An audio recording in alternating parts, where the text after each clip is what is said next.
ఓం నమో వెంకటేశాయ. జ్యోతిషరత్నాకరం ఛానల్కి స్వాగతం.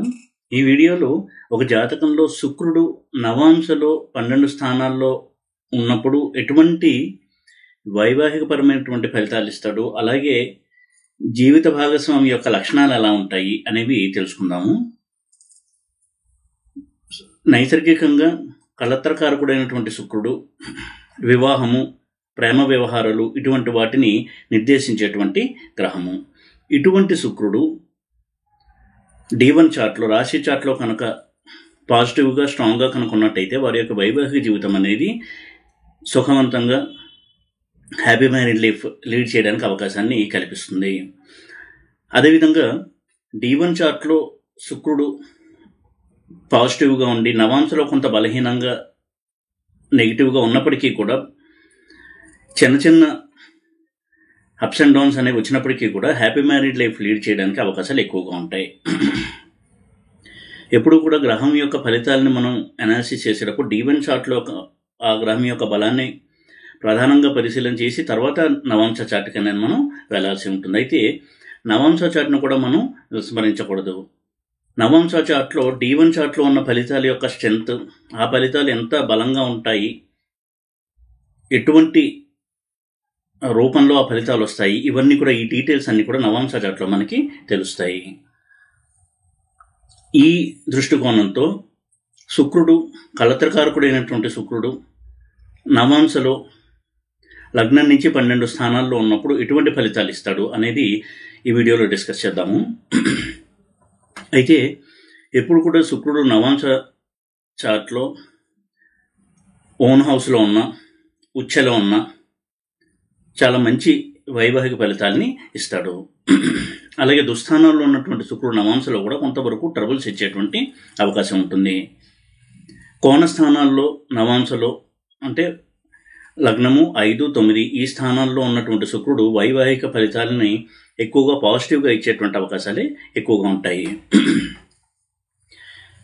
ఇక ఈ శుక్రుడు లగ్నం నుంచి 12 స్థానాల్లో ఉన్నప్పుడు ఎలాంటి ఫలితాలు ఇస్తాడు అని చూసినట్టయితే, లగ్నంలో కనుక శుక్రుడు ఉన్నట్టయితే నవాంశలో వచ్చేటువంటి జీవిత భాగస్వామి చాలా అందంగా ఉండడము, అది అమ్మాయి కావచ్చు అబ్బాయి కావచ్చు, అందమైనటువంటి జీవిత భాగస్వామి, అలాగే కొంత క్రియేటివిటీ ఉన్నటువంటి వ్యక్తులుగా ఉండడము, కళల పట్ల ఆసక్తి ఉన్న వ్యక్తులై ఉండడము, కళాకారులుగా ఉండేటువంటి అవకాశం ఉండడం, ఇటువంటి ఫలితాలు అనేవి ఉంటాయి. వారి కొంత నేమ్ అండ్ ఫేమ్, పాపులారిటీ కూడా ఉండేటువంటి అవకాశం ఉంటుంది. అయితే కొంతవరకు ఈ శుక్రుడు కనుక లగ్నంలో ఉండి రాహువు, కుజుడు ఇటువంటి గ్రహాలతో కనుక కలిసి ఉన్నట్టయితే extra marital affairs, multiple affairs, ముఖ్యంగా మగవారి విషయంలో ఉండేటువంటి అవకాశాలు ఎక్కువగా ఉంటాయి. ఎందుకంటే శుక్రుడు స్త్రీ గ్రహం కాబట్టి స్త్రీ కంటే కూడా మగవారిని ఎక్కువగా ఇబ్బంది పెడతాడు. ఉదాహరణకు అమ్మాయిల చాట్లోనే లగ్నంలో శుక్రుడు ఉండి నవాంశలో పాపగ్రహాలైనటువంటి రాహువు, కుజుడు కనుక ఉన్నట్టయితే కొంతవరకు వారి యొక్క హస్బెండ్కి ఈ నేచర్ ఉండేటువంటి అవకాశం ఉంటుంది. దానివల్ల వారి యొక్క మ్యారీడ్ లైఫ్లో కొంత డిస్టర్బెన్సెస్ వచ్చేటువంటి ఛాన్సెస్ ఉంటాయి. ఇక సెకండ్ హౌస్లో కనుక నవాంశలో శుక్రుడు ఉన్నట్టయితే వచ్చేటువంటి జీవిత భాగస్వామి రిచ్ పర్సన్ అయి ఉంటుంది అనేది ఒక సిద్ధాంతము.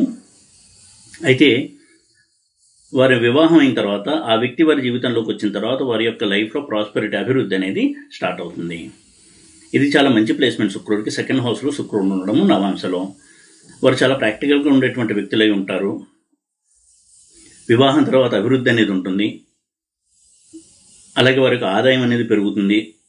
జీవితంలో సుఖశాంతులు, స్థిరత్వం అనేది ఏర్పడతాయి. తనను బాగా అర్థం చేసుకుని ప్రేమించేటువంటి జీవిత భాగస్వామి అనేది వారికి లభిస్తారు. థర్డ్ హౌస్లో కనుక శుక్రుడు ఉన్నట్టయితే నవాంశలో చాలా మంచి నేచర్ ఉండేటువంటి వ్యక్తి అయి ఉంటారు. అమ్మాయి కావచ్చు అబ్బాయి కావచ్చు, ఎప్పుడు కూడా ప్లేఫుల్గా ఉండడము, జాయ్ఫుల్గా ఉండడం, అంటే ఎప్పుడు కూడా సరదాగా అందరితో గడుపుతూ ఉండడము, ఇటువంటి చాలా మంచి మనస్తత్వం ఉండేటువంటి వ్యక్తి అయి ఉంటారు. వారికి వ్యాపారంలో మెలకువలు అంటే బిజినెస్ సెన్స్ ఉండడము, ఆ బిజినెస్ స్కిల్స్ ఉండడము అనేది ఒక అడ్వాంటేజ్గా ఉంటుంది. అదేవిధంగా వారికి మంచి కమ్యూనికేషన్ స్కిల్స్, దాని వలన వీరికి జీవితంలో వ్యాపార విషయాల్లో వారి యొక్క సలహాలు అనేవి చాలా బాగా పనిచేస్తూ ఉంటాయి. చాలా హ్యాపీ మ్యారీడ్ లైఫ్ ఉండడానికి అవకాశం ఎక్కువగా ఉంటుంది. అందంగా ఉంటారు. కమ్యూనికేషన్ స్కిల్స్ చాలా బాగుంటాయి. మార్కెటింగ్ స్కిల్స్ కూడా బాగుంటాయి. 4th హౌస్లో కనుక శుక్రుడు ఉన్నట్టయితే నవాంశలో ఇది అన్ని విధాలా చాలా పాజిటివ్ రిజల్ట్స్ ఇచ్చేటువంటి ప్లేస్మెంట్. వివాహం తర్వాత వీరి జీవితంలో అభివృద్ధి అనేది ఉంటుంది. అలాగే హ్యాపీ మ్యారీడ్ లైఫ్ ఉండడానికి అవకాశం ఎక్కువగా ఉంటుంది. అర్థం చేసుకుని సపోర్ట్ చేసేటువంటి సపోర్టివ్ వైఫ్ లభించేటువంటి అవకాశాలు ఎక్కువగా ఉంటాయి. వైఫ్ ఆర్ హస్బెండ్ సపోర్టివ్గా ఉంటారు. వారి యొక్క కష్ట సుఖాల్లో కావచ్చు, ఏదన్నా సమస్య వచ్చినప్పుడు వారి యొక్క మోరల్ సపోర్ట్ అనేది వీరికి లభిస్తుంది. వివాహం తర్వాత వీరి జీవితంలో ఆర్థికంగా స్థిరత్వం అనేది వస్తుంది. అలాగే ఆదాయం పెరగడము, ఆర్థికంగా ఎదగడము, ఇటువంటి చాలా మంచి ఫలితాలు ఉంటాయి. 4వ శుక్రుడు కనుక ఉన్నట్టయితే నవాంశలో తను అర్థం చేసుకుని కష్ట సుఖాల్లో తోడుగా ఉండేటువంటి జీవిత భాగస్వామి లభిస్తారు. హ్యాపీ మ్యారీడ్ లైఫ్ ఉంటుంది. 5th హౌస్లో కనుక శుక్రుడు ఉన్నట్టయితే ఇది కూడా చాలా మంచి ప్లేస్మెంట్. ఇద్దరి మధ్య కూడా చాలా బాండింగ్ ఉంటుంది. చాలా మంచి రొమాంటిక్ లైఫ్ని లీడ్ చేస్తారు. అదేవిధంగా ఆ జీవిత భాగస్వామి కూడా కళాకారులై ఉండడము, కళల పట్ల ఇంట్రెస్ట్ ఉండడము, ఇటువంటి వ్యక్తి అయి ఉంటారు. మగవారి విషయంలో కనుక ఇలా ఉన్నట్టయితే వారికి వచ్చేటువంటి జీవిత భాగస్వామి ఒక కళాకారిణిగా ఉండడము, ఇటువంటి వాటికి అవకాశం ఉంటుంది. ఆడవారికి 5th హౌస్లో కనుక శుక్రుడు ఉన్నట్టయితే వచ్చేటువంటి భర్తకి ఆ లక్షణాలు ఉంటాయి. అలాగే కొంత love affairs, extra marital affairs ఇవి ఉండేటువంటి అవకాశం ఉంటుంది హస్బెండ్కి. దీనివల్ల వారి యొక్క వైవాహిక జీవితంలో కలతలు వచ్చేటువంటి అవకాశం ఉంటుంది. 6th హౌస్లో కనుక శుక్రుడు ఉన్నట్టయితే వివాహం కొంత ఆలస్యం అవ్వడము, వివాహం జరగడంలో ఎన్నో అడ్డంకులు, మ్యాచ్ మేకింగ్ చేసేటప్పుడు కూడా సంబంధాలు వచ్చి రిజెక్ట్ అవ్వడము, అలా అయిన తర్వాత చాలా సంబంధాలు అలా రిజెక్ట్ అయిన తర్వాత మ్యారేజ్ అవ్వడము, ఇటువంటి ఒక ధోరణి అనేది ఉంటుంది. వచ్చేటువంటి జీవిత భాగస్వామి కొంత అనారోగ్య సమస్యలు ఉండేటువంటి అవకాశం ఉంటుంది. దానివల్ల వాళ్ళు రెగ్యులర్గా కొంచెం హాస్పిటల్ ఎక్స్పెన్సెస్ అనేవి వాళ్ళు బేర్ చేయాల్సి ఉంటుంది. అంటే హాస్పిటల్ కోసం ఖర్చు పెట్టాల్సి ఉంటుంది. కొంతవరకు ఇద్దరి మధ్య అభిప్రాయ భేదాలు ఎక్కువగా ఉంటాయి. ఏ విషయం మీద అంగీకారం అనేది వారికి వస్తూ ఉండడం అనేది కష్టంగా ఉంటుంది. అమ్మాయిల కనుక ఇలా ఉన్నట్టయితే హస్బెండ్ కొంత ఎక్స్ట్రా మ్యారిటల్ అఫైర్స్లో ఇన్వాల్వ్ అయ్యే వ్యక్తి అయి ఉంటారు. Extra marital affairs, multiple love affairs ఇవి ఉండేటువంటి అవకాశం ఉంటుంది.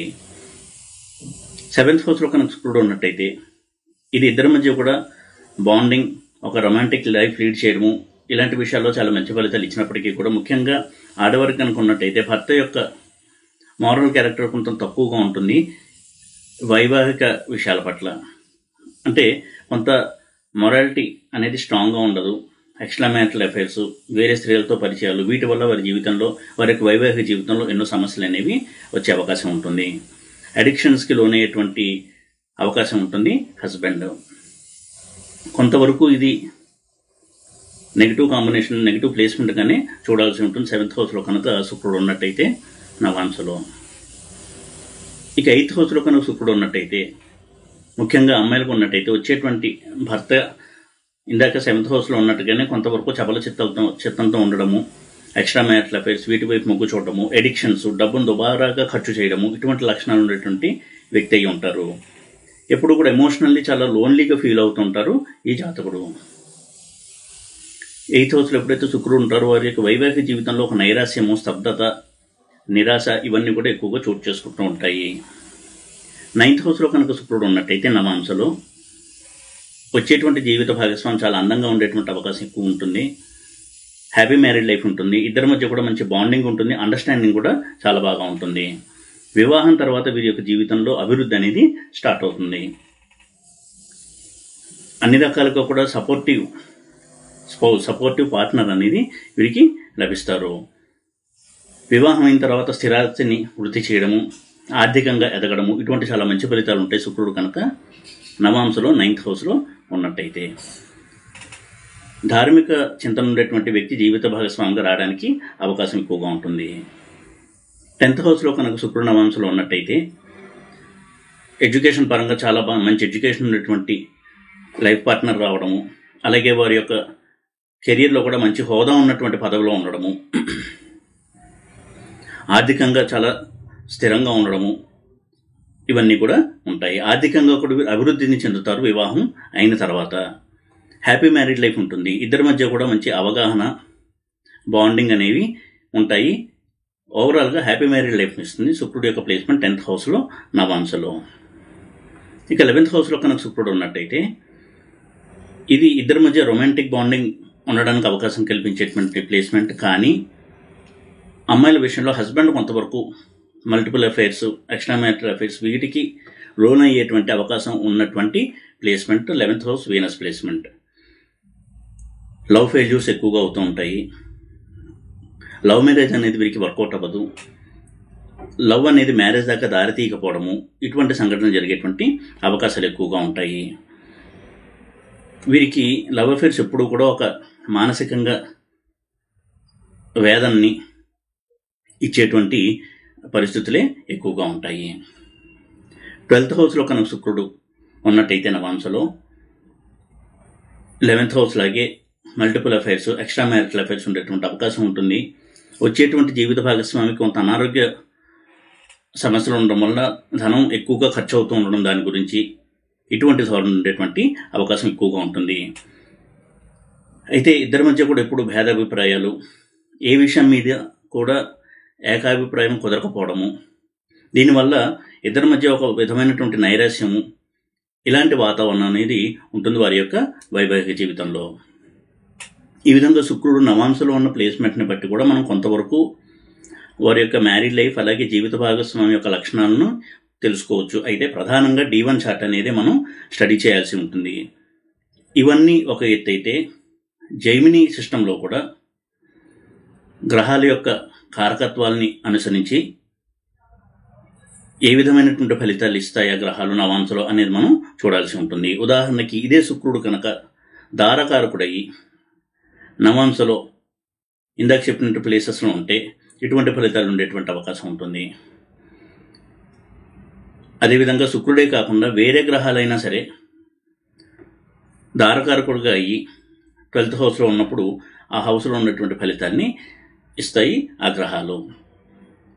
ఇక శుక్రుడు నవాంశలో దుస్థానంలో ఉన్న, అంటే 6th house, 8th house, 12th హౌస్లో ఉన్న, నీచలో ఉన్న, మ్యారేజ్లో కొంత అపార్థాలు అలాగే మనసుకి కష్టం కలిగించే సంఘటనలు ఇవన్నీ జరిగేటువంటి అవకాశాలు ఉంటాయి. ముఖ్యంగా రిలేషన్షిప్స్ అనేది ప్రాబ్లమేటిక్గా ఉంటుంది శుక్రుడు కనుక బలహీనంగా, వీక్గా కనుక ఉన్నట్టయితే నవాంశలో. శుక్రుడు స్త్రీ గ్రహం కాబట్టి ఎక్కువగా హస్బెండ్ నుంచి వీరికి ఎక్కువగా సమస్యలు ఉంటాయి. పురుషులను ఎక్కువగా బాధిస్తాడు. అందుకే ఇటువంటి హస్బెండ్స్ మ్యారేజ్ అయిన తర్వాత కూడా వేరే స్త్రీలతో పరిచయాల్లోకి వెళ్ళడము, దానివల్ల వీరిద్దరి మధ్య కూడా చాలా ఇబ్బందులు అనేవి క్రియేట్ అవ్వడము, ఇటువంటి వాతావరణం ఉండేటువంటి అవకాశం ఉంటుంది. అయితే శుక్రమహాదశ వచ్చినప్పుడే ఈ ఫలితాలు ఎక్కువగా మనం చూడాల్సి ఉంటుంది.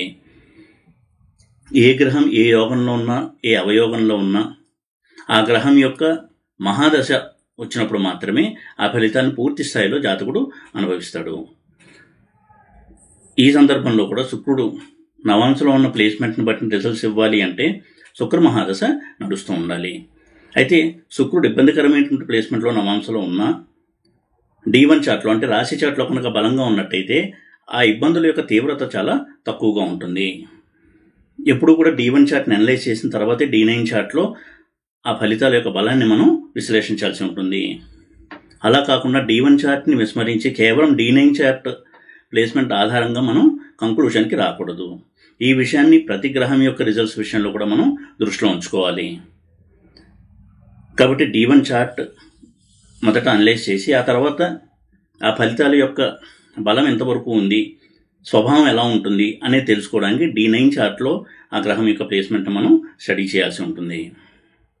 ఈ విధంగా శుక్రుడు కలత్రకారకుడు కాబట్టి ఏ విధమైన ఫలితాలు ఇస్తాడు నవాంశలో అనేది ఈ వీడియోలో చెప్పడం జరిగింది. అయితే శుక్రుడు 7th లార్డ్గా దారకారకుడుగా అయ్యి ఆ ప్లేసెస్లో ఉన్నప్పుడు ఈ ఫలితాలు మరింత బలంగా ఉండేటువంటి అవకాశం ఉంటుంది. ఈ విధంగా D1 చార్ట్, D9 చార్ట్ ఈ రెండింటిని కూడా అనలైజ్ చేసి శుక్రుడు యొక్క వైవాహిక సంబంధమైనటువంటి ఫలితాలను కొంతవరకు మనం అర్థం చేసుకోవచ్చు. ఈ వీడియో కనుక మీకు నచ్చినట్టయితే లైక్ చేసి, షేర్ చేసి, సబ్స్క్రైబ్ చేయండి. ఓం నమో వెంకటేశాయ.